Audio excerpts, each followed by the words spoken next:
Hello বন্ধুরা, আমরা বুয়েটে মেকানিক্যাল ডিপার্টমেন্টের উপসহকারী প্রকৌশল চাকরি পরীক্ষায় যে সকল ম্যাথ আসে এই রিলেটেড আরেকটা ম্যাথ আমরা সলভ করবো আজকে। তো আমি মোহাম্মদ আলমগীর হোসেন, সাবেক ডুয়েটিয়ান। আমি আর কথা না বাড়িয়ে আমি আমার ম্যাথটা শুরু করছি। এখন এইখানে আমি যে ডিপার্টমেন্ট মেকানিক্যাল ডিপার্টমেন্ট এর আগের ভিডিওতে বলেছিলাম যে আমাদের ফ্রিকশনটাও করতে হবে মেকানিক্সের ভিতরে, ফ্রিকশন এবং ফ্রি বডিটা করতে হবে। কারণ ইদানিং বুয়েটে ফ্রিকশন এবং ফ্রি বডি থেকে প্লাস হচ্ছে ওই ঢাকা ওয়াসার যে পরীক্ষা হলো ওইখানেও ফ্রি বডি ফ্রিকশন থেকে ম্যাথ দিচ্ছে। সো এইখানে এই দুটো চ্যাপ্টার পড়ে নিতে হবে। এর আগে হয়তো বা যারা মেকানিক্যালে পড়াশোনা করছে তেমন ফ্রিকশনটা গুরুত্ব দেয়নি, বাট এখন গুরুত্ব দিতে হবে। এটা 2026 সালের পানি উন্নয়ন বোর্ডের একটা ম্যাথ বুয়েটে আসছে। আমরা যদি একটু পড়ে নেই ম্যাথটা, 250 নিউটন একটি ক্রেস্ট, 250 নিউটন ওজনের একটা ক্রেস্ট আছে। এটা একটা প্লেন সারফেস উপর স্থির অবস্থায় আছে। এটা আসলে প্লেন হবে না, এটা আসলে এখানে হেলানো সারফেস হবে। হ্যাঁ, এটা প্রশ্নের মধ্যে হয়তো ভুল থাকতে পারে, আমি ঠিক করে দিলাম। হেলানো সারফেসের উপর স্থির অবস্থায় আছে এবং এই হেলানো সারফেসটা কত ডিগ্রি অ্যাঙ্গেলে আছে এটাও কিন্তু দেওয়া আছে, 55 ডিগ্রি অ্যাঙ্গেল। তাহলে হেলানো সারফেসের উপরে যদি স্থির অবস্থায় থাকে, ডাব্লিউ এর মান এই যে এখানে একটা, এই যে এখানে একটা পুলি দিয়ে এই এটাকে ক্রেস্টটাকে একটা পুলি দিয়ে এই ক্রেস্টটাকে এখানে ঝুলাইয়া দেওয়া হয়েছে। তাহলে এখানে একটা অবশ্যই ওয়েট দিতে হবে। ওয়েট না দিলে কি হবে, এটার যে নিজস্ব যে ওয়েট আছে, ওজন আছে, এটা আস্তে আস্তে নিচের দিকে নেমে পড়বে। সো এটাই বলছে এখানে যে ডাব্লিউ এর মান কমপক্ষে কত হলে তা প্লেন সারফেসের উপর, এই যে প্লেন সারফেস বলতে এই জায়গাটা বোঝাইছে আর কি, এখানে প্লেন না, আর হেলানো বলতে আমি এটাকে বোঝাচ্ছি, প্রবলেম না এটা। তাহলে তাপ প্লেন সারফেসের উপর স্থির অবস্থায় থাকবে। দেওয়া আছে মিউ এর মান 0.3। এখানে মিউ মানে হচ্ছে ঘর্ষণ সহগ, যেটাকে আমরা মিউ এসও বলি। স্থির অবস্থার জন্য মিউ এস আর গতিশীল অবস্থার জন্য মিউ কে। যাই হোক, তাহলে এই অঙ্কটার ভিতরে একটা সিম্পল অঙ্ক, আমি এই লাইনটার উপরে একটু বেশি গুরুত্ব দিব। ডাব্লিউ এর মান কমপক্ষে কত হইলে তা প্লেন সারফেসের উপর স্থির অবস্থায় থাকবে।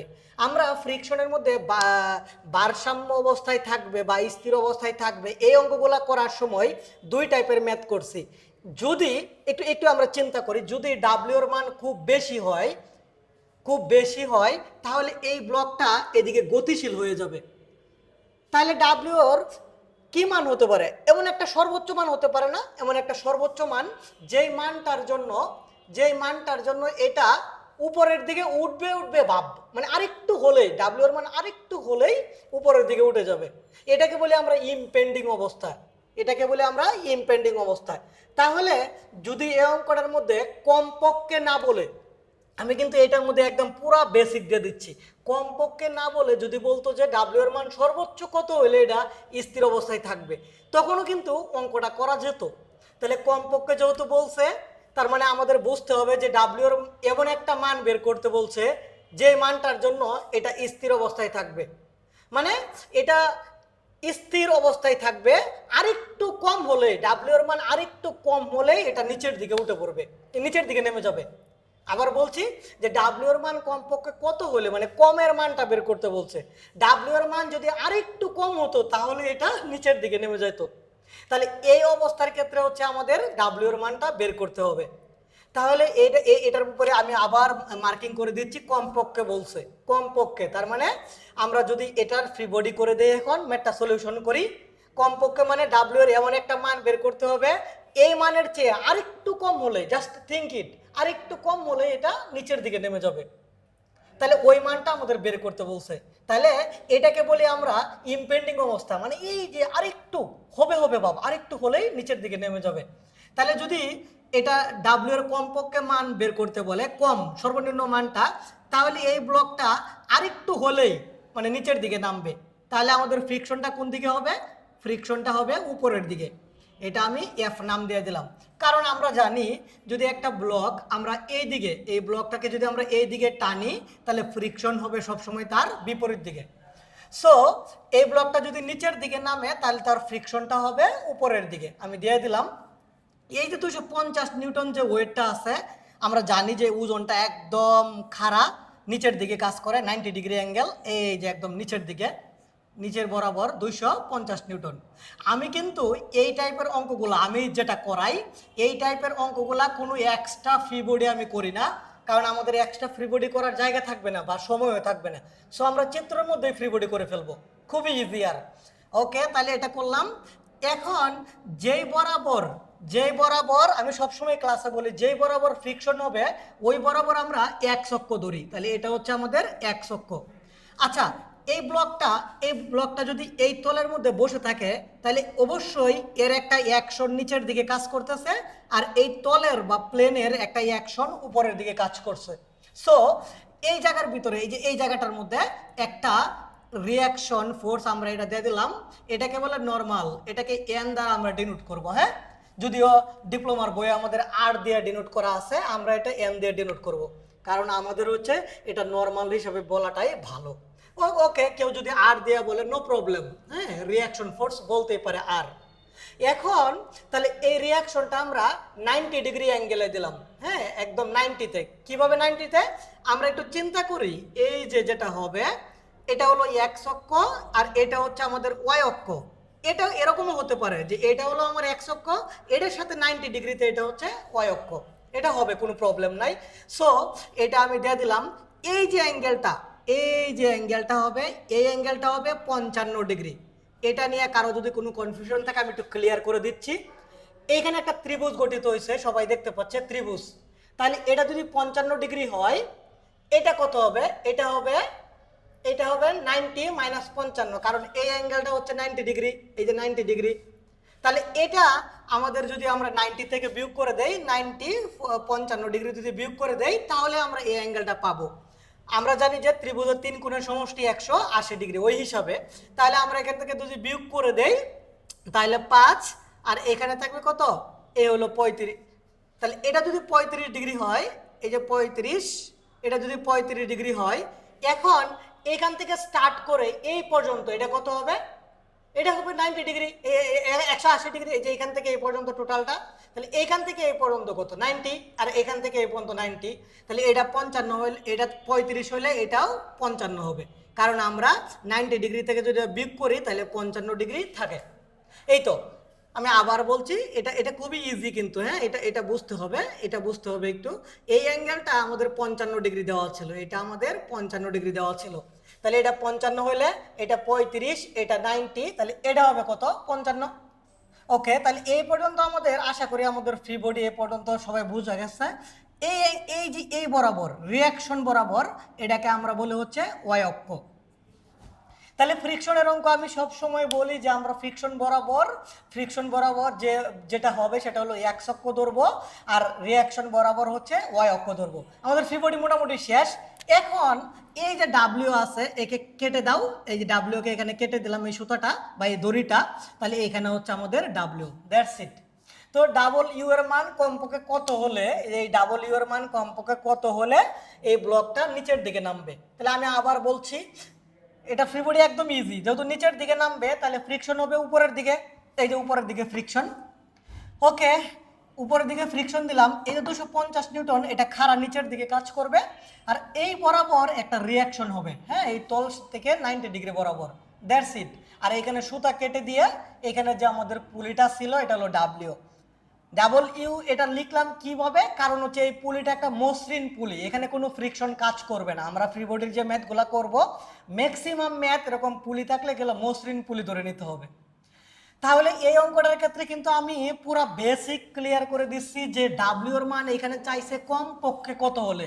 এটা কিন্তু বলতে পারতো যে ডাব্লিউ এর মান সর্বোচ্চ কত হলে। দ্যাট মিনস যদি সর্বোচ্চ হতো তাহলে কিন্তু ব্লকটা উপরের দিকে উঠার উপক্রম হতো, তখন কিন্তু ফ্রিকশন হতো কোন দিকে? নিচের দিকে। আচ্ছা, এই অঙ্কটার মধ্যে যদি বলতো ডাব্লিউ এর সীমা বের করো বা ডাবল ইউ এর সীমা বের করো, তাহলে ডাবল ইউ এর সীমা মানে আমরা বলতাম যে ডাব্লিউ এর একবার সর্বনিম্ন মান, একবার সর্বোচ্চ মান। ফর এক্সাম্পল, ডাব্লিউ মিনিমামের জন্য এখন আমরা যেটা করব, মনে করলাম যে 140 নিউটন পাইলাম, আর ডাব্লিউ ম্যাক্সিমামের জন্য 100 অথবা 200 দিলাম, 280 নিউটন পাইলাম। তাহলে এই 180 নিউটনের জন্য এটা কমপক্ষে মানটা এটা আরেকটু হইলে এটা নিচের দিকে পড়ে যাবে ক্র্যাশটা। তাহলে এখানে ডাব্লিউ ম্যাক্সিমাম কত 280 নিউটন, মানে আরেকটু হলেই 280-র চেয়ে আরেকটু বেশি হলে এটা উপরের দিকে উঠে যাবে। তাহলে এই যে একটা 140 এবং 280, এটার ভিতরে এটার মাঝখানে বিভিন্ন মান আছে, 150 আছে, 160 আছে, 170 আছে। তার মানে এই ব্লকটা 150-এর জন্য স্থির। যদি এর চেয়ে 138 হতো নিচের দিকে নেমে পড়তো। যদি 145 হয় তাহলে কি হবে? তাহলেও স্থির। যদি 150 হয় তাহলে কত? তাহলেও স্থির। এইভাবে যাইতে যাইতে 280 যখন হবে তখনও এটা স্থির, বাট এটা তখন উপরের দিকে উঠার উপক্রম হবে, আর একটু হলেই উপরের দিকে উঠে যাবে। হ্যাঁ, মনে করলাম যে 282, দেন আমাদের লজিক অনুযায়ী এটা উপরের দিকে উঠা শুরু করবে। সো ডাব্লিউ এর ম্যাক্সিমাম এবং মিনিমাম মান যদি আমরা বের করতে পারি তাহলে এখান থেকে সীমাও বের করা পসিবল। তাহলে এই ম্যাথটা দিয়ে আমি তিনটা ম্যাথ বুঝাইলাম। একটা হলো ডাব্লিউ এর মান কমপক্ষে মানে মিনিমামটা বের করলাম, ডাব্লিউ এর মান ম্যাক্সিমাম যদি বলে তাহলে কি হতো, এবং যদি সীমা বলতো তাহলে কি হতো, তাহলে মিনিমাম ম্যাক্সিমাম দুইটাই করা লাগতো। তাহলে আমরা সলিউশন করে ফেলি এটা।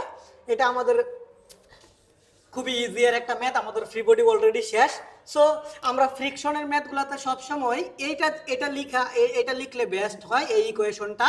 সেটা হলো summation of F Y is equal to 0। আমরা এই বরাবর এই যে আমরা রিয়াকশন বরাবর এফ ওয়াই ধরছিলাম ইজ ইকুয়াল টু 0। আমরা সামেশন অফ এফ ওয়াই লিখলাম কেন? কারণ ম্যাক্সিমাম ফ্রিকশনের ম্যাথগুলা সামেশন অফ ওয়াই লিখলে আমরা অঙ্ক করতে অনেক আরাম হবে। তাহলে আমরা লিখলাম এই বরাবর কি আছে আমাকে একটু বলতে হবে, এন আছে, এই বরাবর হচ্ছে এন আছে, ওকে এন লিখলাম। তারপরে এই যে 255 এর দুইটা উপাংশ থাকবে, একটা হচ্ছে এই বরাবর, একটা হচ্ছে এই বরাবর। এই বরাবর যে উপাংশটা হবে এই বরাবর সেটা হলো -250।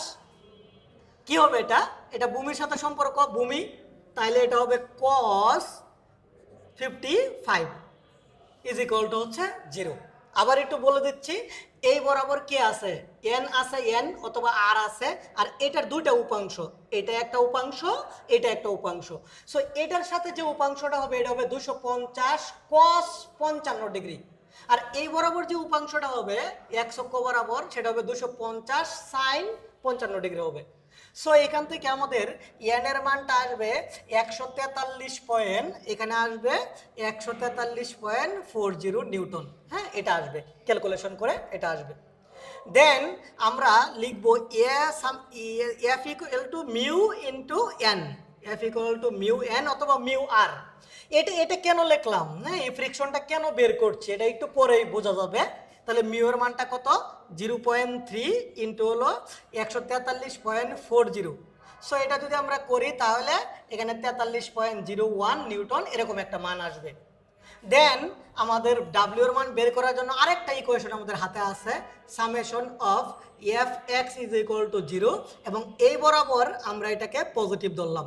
তাহলে এই বরাবর পজিটিভ ধরলে এই বরাবর কি আছে? এফ আছে, এই হলো এফ লিখলাম। এই বরাবর আর কি আছে আমাকে বলতে হবে, প্লাসের ডাব্লিউ আছে, প্লাসের ডাব্লিউ। এই বরাবর কি আছে? এই বরাবর 250-এর উপাংশটা মাইনাসের 250, এখানে হবে সাইন কত 55 ইজ ইকুয়াল টু হচ্ছে 0, ইজ ইকুয়াল টু 0। দেন আমরা মানটা বসায় দেই, এফ এর মান আমরা পাইছি 43.01, এই হচ্ছে 43.01, এই মানটা বসায় দিব 43.01 প্লাস ডাব্লিউ মাইনাসের 250 সাইন 55। জাস্ট ক্যালকুলেশন, এখান থেকে আমাদের ডাব্লিউ এর একটা মান পেয়ে যাব। ডাব্লিউ এর মানটা আমরা পাবো 161.7 নিউটন, এটা আমাদের অ্যান্সার। এবং এটা কিন্তু ডাব্লিউ এর একটা হচ্ছে ডাব্লিউ এর একটা মিনিমাম মান আমরা পাইছি। যদি ম্যাক্সিমাম মান বের করতে বলতো দেন কিন্তু আমরা ফ্রিকশনের ডিরেকশনটা চেঞ্জ হতো। এই ছিল আমাদের বুয়েটের ম্যাথটা। হ্যাঁ, আমাদের এই ম্যাথগুলার টোটাল ফ্রিকশনের যে ক্লাসগুলো, মেকানিক্সের যে ক্লাসগুলো, এগুলো এ টু জেড ফার্ম গেটে এইসিসি কোচিং সেন্টারে হচ্ছে এবং অফলাইনে এগুলো অনুষ্ঠিত হচ্ছে। সো ঢাকাবাসীর জন্য এটা একটা গ্রেট অপরচুনিটি আমি মনে করি যারা চাকরির প্রস্তুতিতে আছে। তো এই ক্লাসগুলো আমাদের সাথে যদি জয়েন হতে চায় কেউ, তাহলে আমাদের হোয়াটসঅ্যাপ নাম্বারে যোগাযোগ করলেই হবে। সবাই ভালো থাকবে। এই পর্যন্তই আমাদের আজকের ম্যাথ।